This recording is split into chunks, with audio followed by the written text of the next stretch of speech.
The global balance of power is shifting, and the developing world is becoming a key player in this new great game.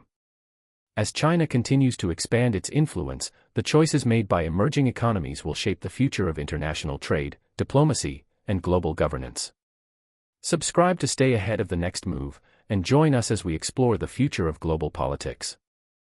In recent years, the global economic and political landscape has been significantly reshaped by the escalating trade war between the United States and China. Initially sparked by disputes over intellectual property, trade imbalances, and China's industrial policies, this conflict soon morphed into a full-blown battle for dominance in the global economic order. At the heart of this war is a struggle for influence, and the way countries across the world will align themselves in the coming years. While the U.S. sharpens its tariff weapons in an attempt to force China to change its trade practices, China, rather than responding with similar economic retaliations, has quietly and strategically shifted its focus toward building stronger alliances. This is not just a diplomatic move, it is part of a calculated effort to challenge American hegemony over global trade. What we are witnessing is a delicate game of realignment, where countries that were traditionally dependent on the West, particularly the United States, are now turning to China as a new, more attractive partner. From Africa to Southeast Asia to Latin America, China is offering loans, trade deals, and infrastructural investments to nations that were once at the mercy of Western powers. The U.S. may have thought that its economic might would force China to capitulate, but in reality, China's strategy is proving to be much more subtle. Beijing is not merely fighting back with tariffs of its own. Instead, it is using a more sophisticated weapon, soft power. By investing in infrastructure projects, offering technology transfers, and promoting itself as an alternative to Western economic policies, China is positioning itself as a reliable partner for the developing world. In this new phase of global politics, the Global South, countries in Africa, Latin America, and Southeast Asia, are increasingly turning to China as a model of development that promises more autonomy and fewer strings attached than Western assistance programs. U.S. strikes with tariffs. The trade war between the United States and China took a significant turn when President Donald Trump assumed office in 2017. During his campaign, Trump had made it clear that he believed China's trade practices were unfair and that America was losing out on billions of dollars in trade deficits. Once in office, Trump wasted no time in making good on his promises. By early 2018, the U.S. had imposed its first round of tariffs on Chinese goods, citing intellectual property theft, forced technology transfers, and the alleged manipulation of currency as primary reasons for the tariffs. As the tariffs escalated, China retaliated in kind, but the U.S. move was only the beginning of what would become a trade war of unprecedented scale. By 2025, tariffs reached astronomical levels. The U.S. imposed a staggering 145% tariff on certain Chinese goods, and 46% on select Vietnamese products, many of which were manufactured or sourced from China. These actions were aimed at punishing China's so-called unfair trade practices while also discouraging U.S. businesses from moving production to China. Trump's America First agenda was at the heart of this strategy. The goal was not just to punish China but to bring American manufacturing jobs back home. This was a populist message that resonated deeply with Trump's base, particularly in the industrial Midwest, where factory closures and outsourcing had been a growing concern for decades. The tariffs were portrayed as an essential step in revitalizing American industries, creating jobs, and ensuring that the U.S. would regain control over its economic destiny. The tariffs were intended to be a lever, pushing China to the negotiating table to strike new trade agreements that would be more favorable to the U.S. They were also part of a broader geopolitical strategy to contain China's rise as a global power and ensure that the U.S. would remain the dominant force in the global economic system. However, as the tariffs continued to climb, they began to have unintended consequences. While China was hurt by the tariffs, so too were American consumers and businesses. Prices for goods in the U.S. began to rise, particularly in industries that relied on Chinese-made products like electronics, textiles, and automotive parts. Moreover, many American companies found themselves caught in the crossfire, with supply chains disrupted and business deals delayed. China's global offensive, feat, jealous Trump. In the face of mounting tariffs from the U.S., China could have responded with similar punitive measures. Instead, Chinese President Xi Jinping took a more diplomatic approach, launching a global offensive aimed at building alliances with nations around the world, particularly those in the developing world. China knew that a direct trade war with the U.S. would only escalate tensions and could potentially harm its own economic interests. So, rather than retaliating with more tariffs, China shifted its focus to economic diplomacy.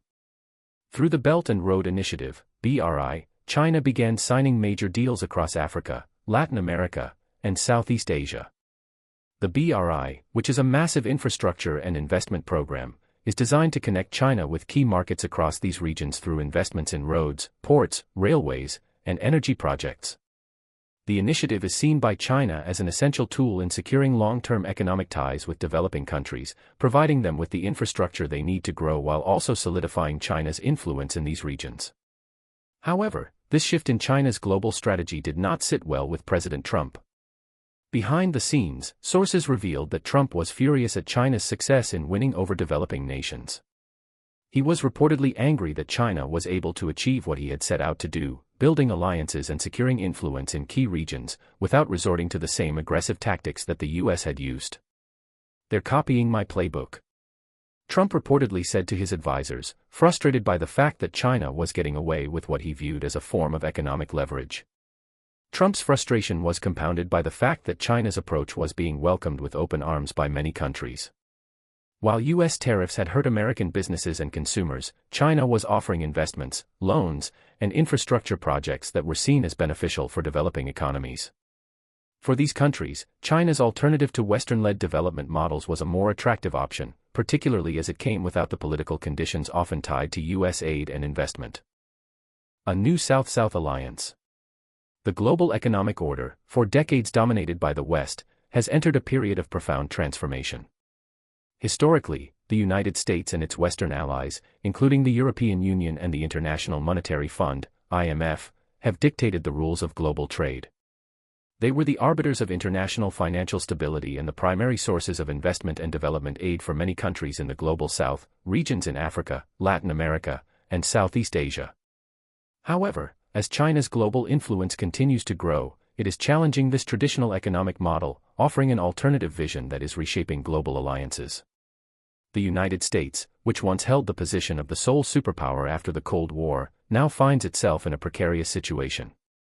In the face of China's increasing economic clout, many countries that were traditionally tied to the US through historical and economic relationships are now reconsidering their alliances. China, with its immense economic power, is gradually replacing the West as the go-to partner for economic development in many parts of the world. This shift has given rise to what is now referred to as the South-South Alliance. Countries that were previously subjected to the economic dictates of Western powers are increasingly turning to China for an alternative. These countries see China's model of economic growth, which emphasizes infrastructure development, technology transfers, and loans for large-scale projects, as an opportunity to escape the influence of the West and create their own paths toward prosperity. Through the Belt and Road Initiative, BRI, China has established itself as the key player in shaping the future of the developing world. The BRI, which is a sweeping global infrastructure project, aims to connect China with key markets in Africa, Asia, and Latin America through the construction of roads, railways, ports, and energy plants. By financing these projects, China is not only facilitating economic development in these regions but also cementing its position as the dominant economic force in many emerging economies. What makes China's approach particularly attractive to developing nations is the absence of political interference. Unlike Western development programs, which often come with conditions tied to democracy, human rights, and governance reforms, China offers what many of these nations see as a more pragmatic approach. The Chinese model is based on investment and infrastructure development without the political strings that are often attached to Western assistance. For many countries, especially those in Africa and Latin America, China's alternative provides a pathway to economic growth that does not require them to conform to the political ideologies of the West. Moreover, China's ability to offer loans without the stringent repayment terms typically associated with loans from the West has made it an attractive partner. The loans provided by China through the BRI are often more favorable and come with fewer demands, enabling countries to fund large-scale development projects without the burden of excessive debt or the risk of default. This shift in allegiance from the West to China is not just about economics. It is also a political move. Many countries in the Global South, including those in Africa, Latin America, and Southeast Asia, have long felt that the West has exploited their resources and maintained a paternalistic approach to their development. China's approach, which emphasizes mutual respect, non-interference in internal affairs, and an emphasis on economic partnerships, resonates deeply with countries seeking to assert their sovereignty and break free from the influence of Western powers. Vietnam, the balancing power. Among the countries in the global south, Vietnam has emerged as one of the most strategically important nations in the context of the US-China trade war. Situated at the crossroads of Southeast Asia, with its proximity to China, Vietnam is in a unique position to benefit from the shifting geopolitical landscape. As tensions between the US and China have escalated, Vietnam has found itself walking a fine line, navigating its relationship with both superpowers while simultaneously asserting its own economic and political sovereignty. In many ways, Vietnam's position in this geopolitical struggle mirrors the delicate balancing act that many countries in the global south are facing today. On one hand, Vietnam relies heavily on trade with China, which is its largest trading partner. The Chinese market is a crucial destination for Vietnamese exports, particularly in sectors such as electronics, textiles, and agriculture. Moreover, Chinese investments in infrastructure and technology have played a significant role in driving Vietnam's economic growth in recent years. However, Vietnam is also keenly aware of the risks of becoming overly dependent on China. The US has long been a key partner for Vietnam, particularly in terms of technology, investment, and military cooperation. As Vietnam seeks to modernize its economy, it is heavily reliant on access to US technology, especially in sectors such as telecommunications, energy, and consumer electronics. US companies like Apple, Intel, and Microsoft have made significant investments in Vietnam, and the country's growing tech sector is benefiting from American expertise and capital. At the same time, Vietnam is looking for ways to diversify its economic partnerships and reduce its dependence on any single country. This has led Vietnam to explore membership in global organizations such as the BRICS, Brazil, Russia, India, China, South Africa, an economic group that represents a significant portion of the global population and emerging markets. Vietnam's potential entry into BRICS could provide the country with new opportunities for economic cooperation, particularly with China and Russia, while also providing a counterbalance to its reliance on the West. Vietnam's ability to navigate this delicate balance is reflected in its policy of multilateralism. The country is a member of various international organizations, including the World Trade Organization, WTO, the Association of Southeast Asian Nations, ASEAN, and the Asia-Pacific Economic Cooperation, APEC, and it is actively pursuing trade agreements with a variety of countries and regions. Through these multilateral channels, Vietnam is able to maintain strong relationships with both China and the US while safeguarding its own economic interests. But the trade war between the US and China has added a layer of complexity to Vietnam's position.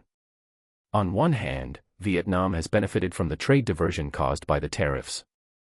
As US companies look to reduce their exposure to China, many are shifting production to Vietnam, which has become a key alternative manufacturing hub in Asia. On the other hand, Vietnam risks being caught in the middle of the US-China rivalry. It is no secret that Washington has expressed concerns over Vietnam's growing trade relationship with China, particularly as the US has accused Vietnam of becoming a conduit for Chinese goods to bypass tariffs. China's use of soft power to forge new alliances. One of China's most effective strategies in the ongoing US-China trade war has been its subtle but highly strategic use of soft power. While the US has leaned heavily on hard tactics, such as tariffs, sanctions, and direct economic pressure, China has relied on its economic might, diplomatic charm, and strategic investments to reshape the global geopolitical landscape. Strategic economic partnerships, a diplomatic masterstroke.